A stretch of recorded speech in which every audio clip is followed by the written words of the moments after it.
Hi guys, welcome to episode 3 of the Creative Corner podcast. We are ramping through these very quickly. Where we're just churning out the content for fun. Absolutely. As ever, we're going to start with please like, share, subscribe, show to your friends, your neighbours, your enemies, however you feel about them. Show it to absolutely everybody.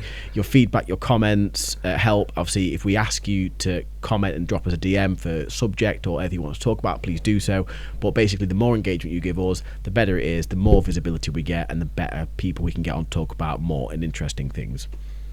It keeps us going, basically. Just help. Gives us something to do. Yeah. Keeps me out the arse for a bit. It does, yeah. Keeps us out of trouble. Going to this studio to record's kind of the highlight of my week, so if we could keep doing it, I'd appreciate it. Yeah. But welcome back. If you're new here, my name is Callum. This is... Hello, Sam. And we've put a podcast together, Creative Corner. Now, 2 episodes are already out. So if you are here for the first time, thank you. If you are coming back and have listened to all 2 already, thank you. And if you haven't watched the 2, then please go ahead and watch say hello to your after mum. this one, and say hello to your mum. Yeah, because your mum's clearly gone back. Oh, my mum is smashing for it. She loves our podcast. Number one. Why do mums love podcasts so much? Oh, you say that, mum. What's that tall football player? Really tall. Peter Crouch. Peter Crouch does a podcast, doesn't he? Oh, massive. My mum loves it. She goes crazy really? for it. Yeah, it's on the iPod, right? And she's upstairs. And she'll be like tidying a bedroom, it's there, I'll go in, she's at the kitchen, it's there, the iPad, and Peter Crouch goes around every single room with her, doesn't leave her. So mum, please take me around the house while you listen to this. I am terrible. Do you know, now I am the epitome of an old man. I have no idea about any modern music. How it happened to me, I am just completely... Recently 40, just... no, even before that, I'll be honest, we're talking early 30s. I was so consumed with podcasts that I never listened to music. I never got into them until until I had more time. No, see, what I did was when I realised, so when I changed jobs, when I was design engineer, I'd spend hours in front of a screen designing. And for this goes back to when I was a kid. This is how weird I was as a kid, right? I'm excited. Tangent. So I used to turn the sound down on all my computer games, no matter what I was playing, and I'd listen to like Radio 5 Live, but it could be like 3 o'clock in the afternoon. You'd have like Simon Mayo talking about politics, and you'd be just happily 8 years old. I've always liked hearing people talk about stuff, and I absorb what they're talking about. Like, do you remember the Ricky Gervais podcast that they animated? So they're on like Channel 4 with the Carl Pilkington. So I had those. Some friend like got them from somewhere years and years before they even were animated, and there was and we're talking hours of these podcasts. So a lot of us, I say us like we're special, but we knew about Carl Pilkington before it came mainstream because we'd listened to these podcasts. It came from the XFM days, and I used to listen for hours playing FIFA and Pro Evo to these podcasts. That is crazy. See, I know. I just like... The thing is, you can fit a podcast in anywhere. So if you're in the car, you're going for a walk, in between rides to work, whatever, like fit a podcast in anywhere. I just didn't realise. But what people always tell me is weird is, do you know, when I was designing, obviously you're thinking all the time because you're creating. Of course. I do better with people talking, so I can design and listen to people talk because I think of what ideas are coming in. Because I think of what I used to do as a kid. Yeah. Whereas, you know, if you put music on, it distracts me. So no, I love a little, like, I've got to, like, when I'm in the zone, slow music in the headphones. Obviously, can't do it while I'm video editing because, of course, I need to listen to the edit. I will even photo editing, chill music on, you know. I will even train in the gym to a podcast on. Nah, honestly, I listened the other day. I need some like UK grind, boy. And this is a complete. If it's heavy, we have to go like dirty with it. But this is our tangent, obviously. But we always start these podcasts. I know. Sorry. We're going to get into this. It's going to take 20 minutes. Do you know who like Terence Howard is? Yeah. So have you heard him on Joe Rogan? Recently. Yeah. How he's crazy clever. Yeah. And then there was him, and he was talking about all these different physics and all these different theories, and how he's arguing that like 1 and 1 doesn't equal. No, so it's 1. 2. Yeah, 1 times 1, and all that sort of. Doesn't that come from like a Korean thing? Yeah, and he's got all these. Like, I say crazy, but he's got all these theories about everything, and he's. And I wasn't expecting it when I listened to the Joe Rogan podcast the first time. It was like 3 hours, and 1 and 1 equals a bigger one, and he just went. yeah. And then. And he's saying how he's come up with this, all these different types of like fuel source and all this sort of stuff. And then they had like a really, really, really high ranking physics, I say professor or whatever he is on there, forgot his name. And he basically was like with Terence Howard, and he was counteracting it and was saying, look, what you're saying is not true, and then they'd have a conversation about it.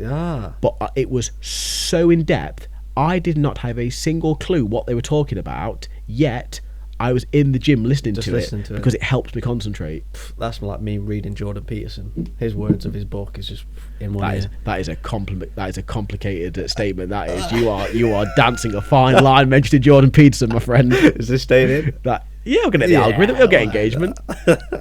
Okay, welcome to podcast 3. Sam, I'm going to kick it off. Okay, go. And we're going to go back to the first podcast, and the first 20 minutes we touched on inside of the social media kind of aspect of things. And I'm just going to read you something that I've had AI put for me. Okay. And it's quite clever, and we're going to ask you the questions, talk about it, and then I'll kind of explain to you guys how you can do the same creatively to get this style of content. So, social media now, and it is trending, isn't just about posting creatively. It's about connecting people, and it's not let's start that again. It's not just about connecting people now. It's about being creative, and it's about breeding grounds for creativity. That was really hard to get out, but in terms of like TikTok, Instagram, and YouTube, like these places originally started for connecting people, connecting photographers. So one photographer would like the next, etc. Portfolios, and it was a breeding ground for that. Now it's a breeding ground for creativity. People are creating these viral videos and these hooks and stuff like that. Millions and millions of users on the platforms, and TikTok, Instagram, YouTube being kind of the main ones. And how to engage with that creativity across the social media platforms is what I want to talk about today. So, with that said, I'm going to ask you a question. How do you think the sheer number of creators on the platforms like Instagram, TikTok, and YouTube has impacted the quality and diversity of creative content? So, do you think now it's not just for connecting people, it's for creativity, that everybody's doing the same thing? Or it is the people that stand out to you that make different content, and does that content do well, or are we all posting the same stuff because it does well? Yeah, it's difficult, isn't it? Because there's like people are either doing it because they want to create for the love of being creative. There are people creating because they want to go viral and be famous. Yeah. So they will just bang trends and audio, and they'll do what they will do whatever they need to do. Yeah. There are people that go for engagement with people, and not even necessarily to be famous, just because they want to resonate with people. Yeah. Now, for me personally, I tend to gravitate more towards people whose content I engage with, rather than just. When you say engage with it, like resonates with you, or just like looks? Sorry, resonate, because if it's a funny reel, I'll be honest, I only see those in my feed if I'm scrolling. I don't sit in the reel section of Instagram scrolling reels. I only see them if they happen to be on an account that I follow. Yeah, it's quite crazy actually, because the algorithm of that, the more you watch that style of content, the more Instagram wants to feed it to you. So unless you purposely go and change what you like, Instagram's going to feed you that. But if you start maybe experimenting with your feed, your explore page can change, right? So Instagram will start feeding you like different stuff. And I'm going to read some stats for you which are quite interesting. So over 1.4 billion monthly creative users on Instagram. Now we're talking about creators here. So are these people that are literally set their profile to be a creator? There's difference. Okay. So we have got monthly active users, and then we've also got content creators. So there's 25 million business profiles for Instagram, but there's 1.4 billion users. There will be some dead. So there's 25 million, and again, so these are creators. So you might have an Instagram account with no profile picture, with no posts, with no username, with no likes, with no followers, with no engagement. You simply use it to go on and look at other people's stuff. There's going to be a lot of that, right? What we want to talk about here is the creative corner, is people that are creating content, and kind of how difficult it is, and maybe share some insights into sharing better content as well. So 1.4 billion monthly active users. There's 1 billion on TikTok and 2.5 billion monthly, this is, on YouTube. and 25 million of them are business profiles on Instagram, and TikTok has around 50 million creators. So TikTok, 1 billion are using it, but only 50 million are creating. And YouTube has 37 million channels.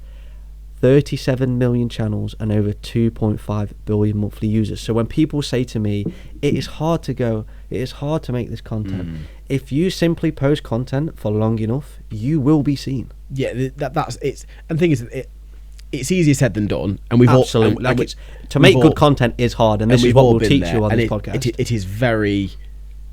Like, we've literally, just before we hit record, I just showed you a reel of mine that got like a few thousand views, and it is an overlooping audio of Jim Carrey like saying something funny, yet the 4 reels after that are in the hundreds, yet the copy of those is really good, valuable content helping people. So it is massively demoralizing, and it can, I'm pretty sure I accused the algorithm in episode 1 of being personal. You did hammer the algorithm in episode 1. It wasn't that my content wasn't good. It was personal. I feel attacked. I do feel attacked. But no, it is quite soul destroying when yes, you always probably think your content's good, because it's like anything. It's like it's art in a way that you've created something. You're not going to create something and put it out there you knowingly think is crap. Some people will, but I certainly wouldn't. So you're always going to have a certain personal connection to it. So when it doesn't grab people, when it doesn't speak to the people that you want it to, hard. It's really soul destroying. But as you've just said, there are that many people out there. You've just got to keep going. Someone's going to find you. Someone's going to look at your content and actually enjoy it, and it's going to be maybe resonate with them and authentic to them. And to a lot of people, no. Like, just go on your Instagram now and have a look at how many followers you've got and how much engagement you've got, and think how you can boost that by 10%, because the amount of people that are actually using Instagram and TikTok and YouTube to boost by 10% is very easy to do with the numbers that are on, right? But creating the content and being consistent with it is the hard part, and I think this is what people struggle with. A lot of it, everyone kind of wants that one-hit wonder, the hot turd. 100%. Let's go back to her. Why not? Let's mention her again. She's hot at the minute. Everyone's like wants that video. Everyone's looking for that one video, and it might be that one video that makes it. But there's other creators that have never had a viral video, but have consistently got good views just because of their content. But then also, what you've got to look at is the audience that you've curated. If you're on, probably more so on Instagram and potentially TikTok, I think Facebook is is Facebook still around? It is. Like, I think the thing is that, like, for my demographic, I am obviously older than you. I know a lot of coaches my age, and they just use bang on Facebook because the people I don't touch it, because the people they're trying to work with are that demographic. And I was around. I had Facebook from when it very first started. I've got something stupid. I think top of my head. I mean, I never use it. I've only got it. I only originally had it or kept it. I used to have it for events and stuff like that to make. Like, I kept it because at the time I think you had to have a Facebook page to have a business page, and I had my photography page. But I never use it. I never really post. Now, if I happen to share, I think maybe there's like 700 people on there. If I share one of my business posts for my SR Fitness page to Facebook, tumbleweeds. Really? People do not care, right? That's crazy. I put a cute picture of my kids up. Love it. Bangs, because the audience is there for me and Facebook my family. hits differently because they're even putting stuff on there, like when you go on, you share your thoughts. It will give you like 5 thoughts, like I'm annoyed, I feel happy. It gives you all these kind of like key words and like incentives to post, because they know those topics do well. So when someone puts on, it's been a horrible day, I feel annoyed, blah blah blah, and then it's got that annoyed emoji, DM me, hun. Everyone's in the comments, DM, oh my god, it's not from you, blah blah blah, and it gets engagement, right? And obviously Facebook like that, and that's what Facebook push, because again, I think it's a completely different platform, and I could be wrong, and anyone out there that's like a Facebook expert, let me know, but it's such a different platform to anything else. Like Instagram, TikTok, YouTube, Snapchat can all kind of have the same things going on, whereas like Facebook doesn't. Yes, you have reels and the videos, but the videos and stuff that I see on Facebook, they're awful, they're weird, they're strange. But it's odd though, because like I say, my girlfriend will sit and she will go through all of Facebook, Facebook Reels or their equivalent thereof, Yeah, whereas it's I don't crazy. even entertain it. But then, but that kind of ties into what I was saying the other week is, so my audience, I say audience, friends list on Facebook, clearly only really cares about cute pictures of my kids. Yeah. Cool. Yeah. Whereas I'd spent, say, on Instagram, I'd spent years curating a following that resonated with fat loss. Yeah. So then when I moved away from fat loss and being a bit more mindset focused, taking less easy jabs at things like Slimming World, my engagement went through the toilet, because they were like, well, that's not what I'm here for. Yeah. So you've effectively got to either push back through and create an entire new following and just eat the fact that people are going to unfollow you. Which is hard to do. Which is very hard. Or you have to almost sell your soul a little bit and go, actually, well, I've got to give the people. I did it recently when I changed, and I had to put a post out just saying, look, I know like you're interested or you follow me for this content of what I posted, and all that content has gone and won't be posted on here. If you want to stick around, thank you. If this doesn't like resonate with you or you don't want to listen to it, share it to a friend that does.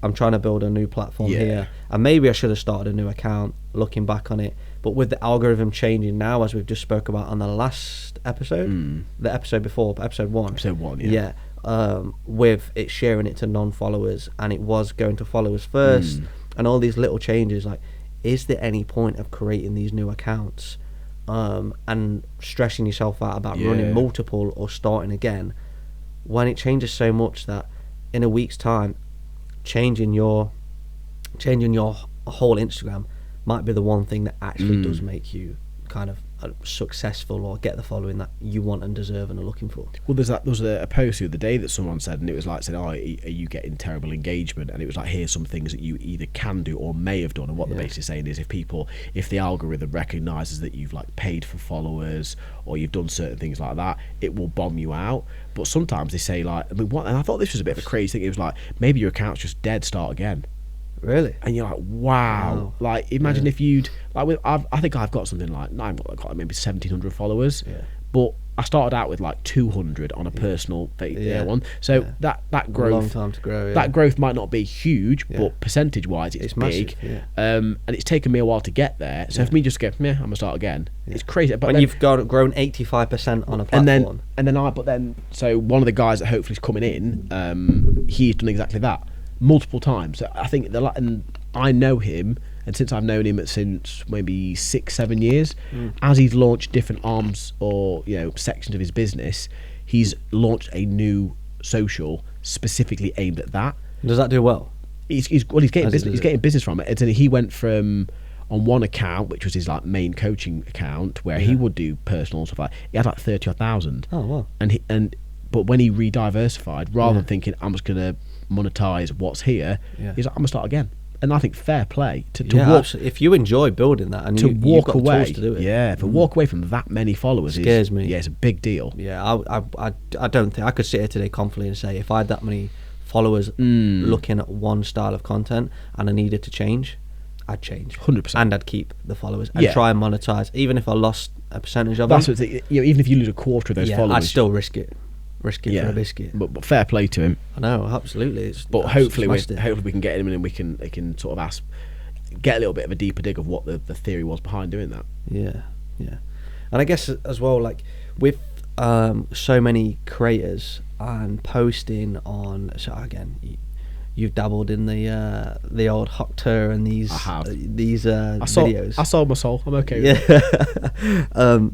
How do you make your content like stand out and like be authentic in that style on Instagram when there's so many creators? Like, is being authentic a thing anymore, or is it being trendy? Yeah, I think it's a both, but it's being authentic to you, isn't it? So it's like, for example, I try and make my content still not funny, but I try and make it like not too heavy. I will be serious. Quite light, you like it, but you'll be serious in a different. I'll be serious manner on certain posts, but I will always try and have a bit of a laugh, and I'll try and if I'm talking to camera, I try not to be too preachy and serious. Yes, you have to. So then, when I do a jokey, effectively a attention grab reel, it's not like, where's that come from? Whereas if you imagine someone like Jocko Willink doing it, you'd be like, if it's slightly different, where's that come from? Like, what's this guy? That is a gear change. So I think because I've got I can have my foot in both camps. Probably more so the humorous, and that is one of the things that I got a bit lost in for a while. I was doing too much humour, like the jibes at Slimming World and stuff like that. One of your coaches mentioned that, didn't he? Your mentors, when he first looked at my profile, he was like, "Yeah, it's great content," or as in it looks good. I don't know. See, for my content, like I really try and put the blinkers on, and I really just like I wake up and I go, "This is the content I want to make today." Yeah. And whether that's kind of like primed or subconscious from what I've intaken or like digested in social media, but I literally put the blinkers on. I wake up and I go, "This is what I want to post today." Well, there's that story, and isn't there? that's me, and people, hopefully, and But at the minute do like but that's that. knowing your brand, isn't it? It's like there's that story, isn't there, about the Lululemon? Yeah. So they've got the male and they've got the female. Yeah. And they have made the avatar, and I forget what the names are now, but they've given them names, they've given them identities, they've given them The AI avatar. no, as in this is been for years. So and they've got this like avatars, I say, of the man and the woman. Yeah. And as they're designing clothes, as they're whatever it is, Goes to them. they might go. Like, oh, we've designed this like explicit new pair of jeans. They or call it something. ICA, don't they? Ideal customer avatar. And they'll go, oh yeah, they're really cool. Yeah. But they won't wear it.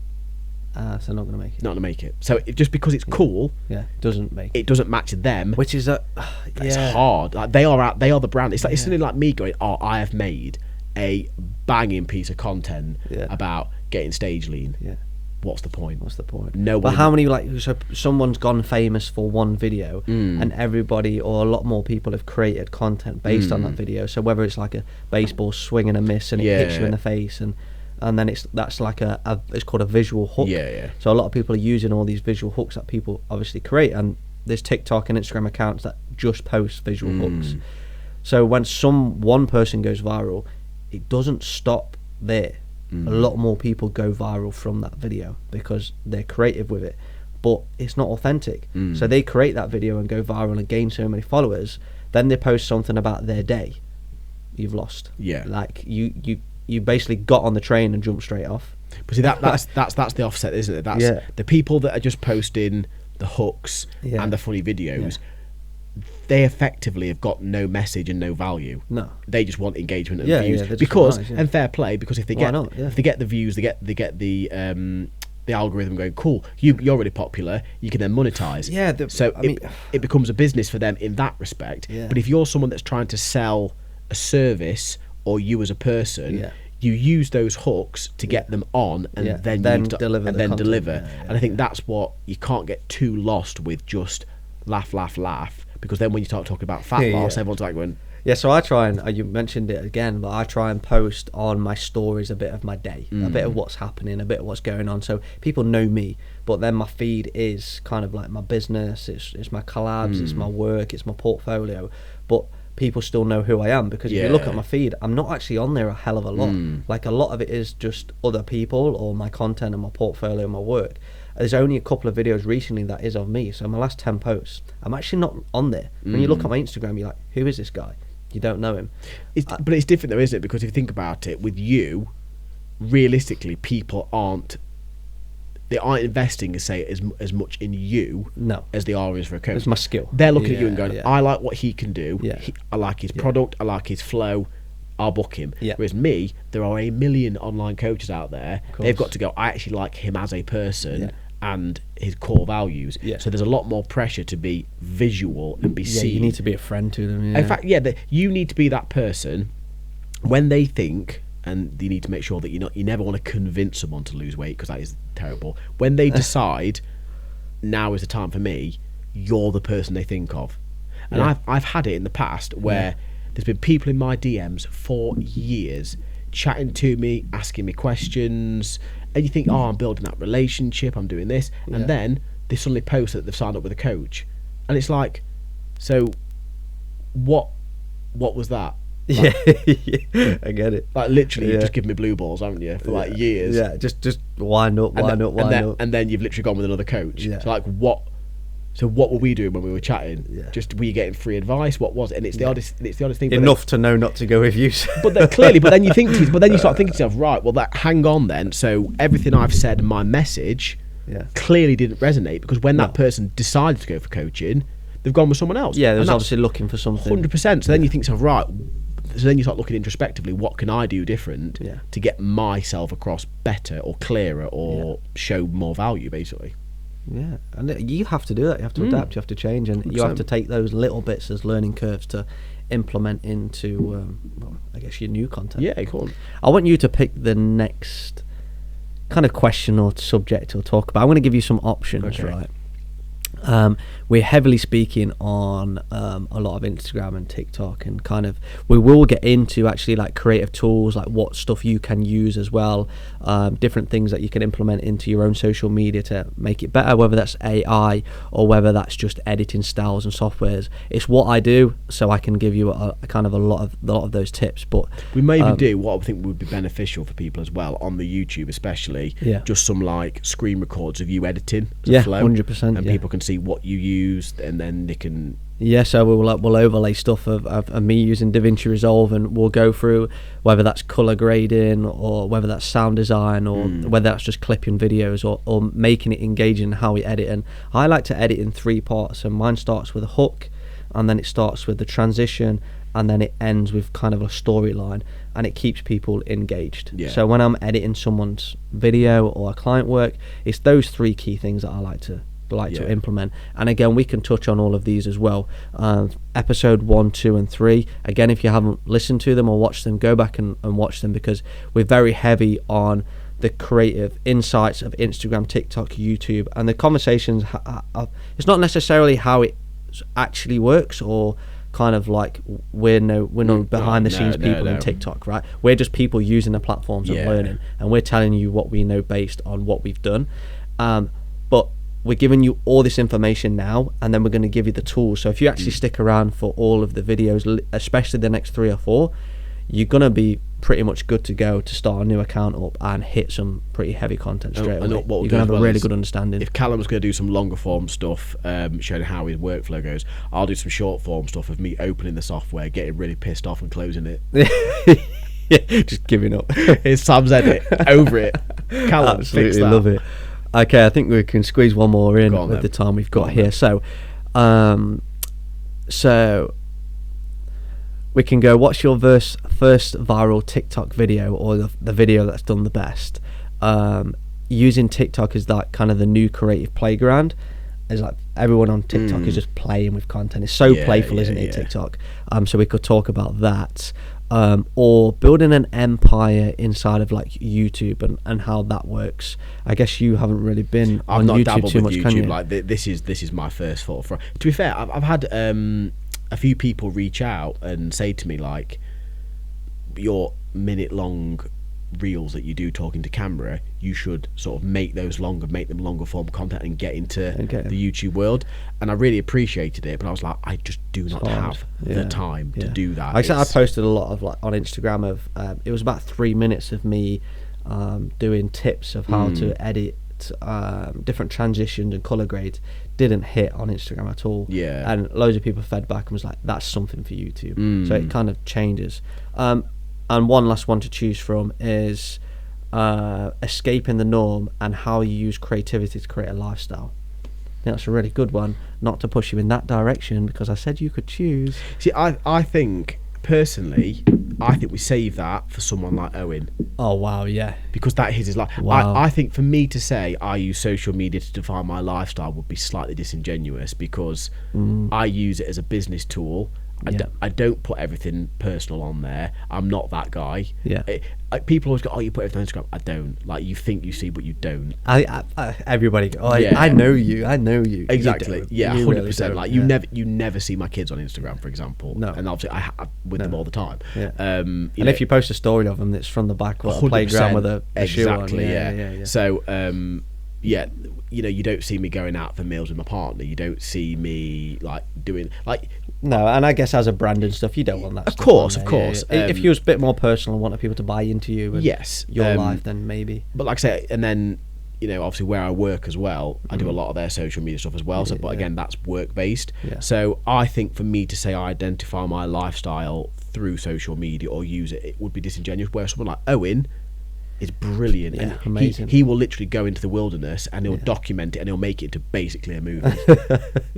Yeah, let's save that one then. So I think that's save that one for him. Save The other one was photography in the art. Oh, I didn't even mention this one. Photography in the age of Instagram.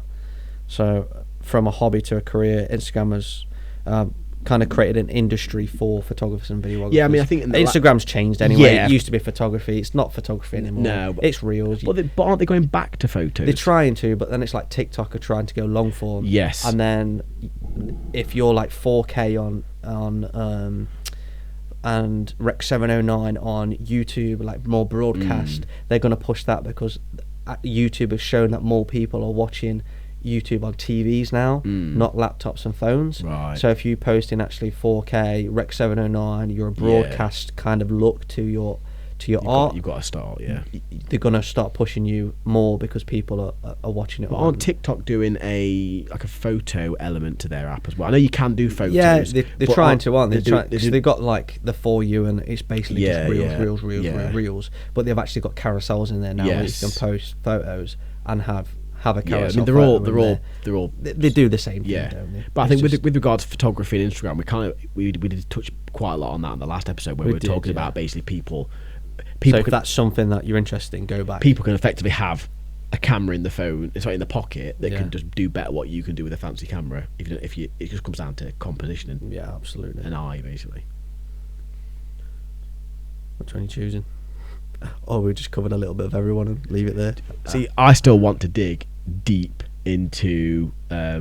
We haven't even spoke about the thing that kept me awake last night. Oh, let's finish on that then. So, we've got like. They'll be all right. Yeah, okay. So we'll wait for a knock on the door. So it was, and forgive my wording on this, it was the ethics behind AI generated content, but also the ethics behind monetizing AI generated content. Now, when I heard it straight away, I was like, yeah, it's terrible. You shouldn't be monetizing because you've not actually created something. You know, you're taking. There's one thing coming to my head straight away. Go on. So I was like, you're taking all the skill away from someone going out with a camera, with a with a microphone, whatever it happens to be, or whatever the creative aspect is, writing a script. Yeah. But I was thinking about it afterwards. I thought, well, if you're basically like me, selfishly, if I know what video I want to create, but I can't get it how I want through physically doing it. Yeah. Obviously you could with practice and all that sort of stuff, I get that. Yeah.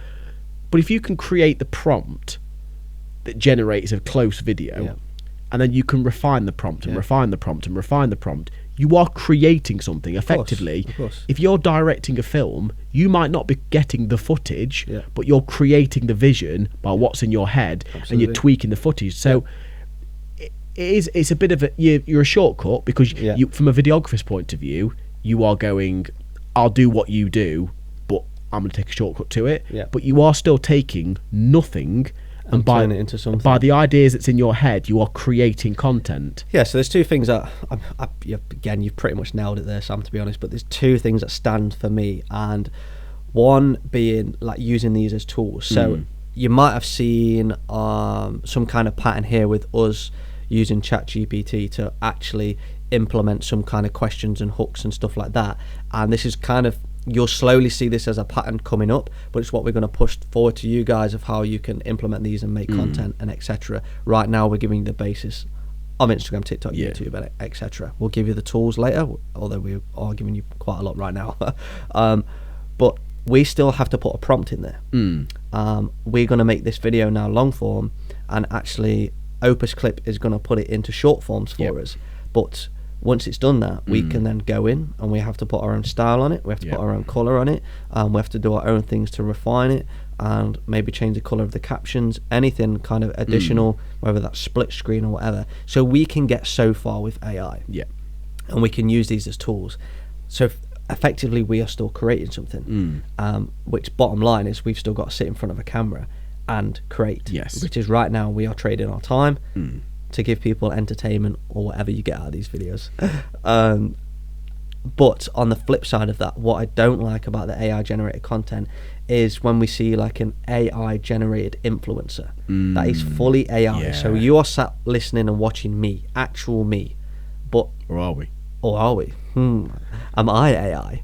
But a lot of businesses are actually going, right, that influencer, I'm paying 60 grand to do an advert, is not doing what I want, is not listening, I'm frustrated, I'm just going to build my own influencer with AI. And they have done and will do this. And there's like beautiful women out there with like the perfect physique that are going to go and model, but it's AI. So they're sat on Instagram or TikTok or YouTube listening to a podcast or a video or an advert that is built from somebody with AI, and it's so good now. It's got like a cat in the background that's AI, a plant, a tree. We've gave it so much information now that it can create this, and I think that is where I kind of draw the line of it. It's being wrong in terms of monetizing.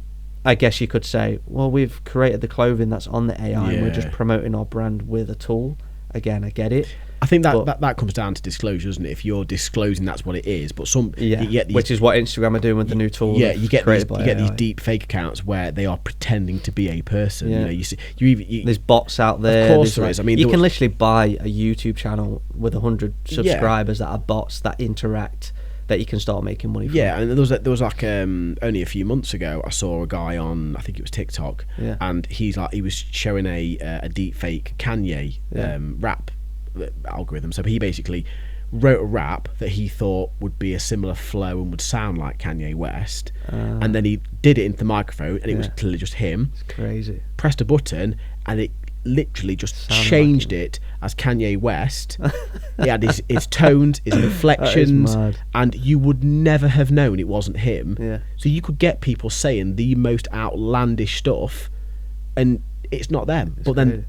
But this is the problem. You don't know what to believe anymore. But there's artists do this now, and it's AI generated voiceovers. So you can generate a voiceover like a crispy old man. Yeah. You can generate a little schoolgirl, but you can be talking, and it will constantly change this voiceover. You give the voiceover. You can make any kind of, like, if you wanted to be Donald Trump, you could be. If you wanted to be Homer Simpson, you could be. You can change anything, which is terrifying. It's scary to know that I can speak into a microphone and change my voice to be somebody else. Or it can make someone think that you are doing that, and you could be saying the most, I heard what you said on the Joe Rogan podcast. I've never been on the Joe Rogan podcast. Well, you have, because here's the conversation. And it's cloned somebody. It's scary. I mean, like, and that's for me is obviously where it goes too far. I mean, it doesn't scratch the surface of what they are doing, but it's from an actual baseline point conversation is, what is it ethical to sell AI created stuff?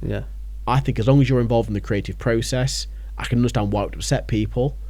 But I get it. But then that is probably because it's quite, for me, it doesn't really impact me, because whilst, you know, you can have chat bots that will message people, you could download a workout program off the internet, easy.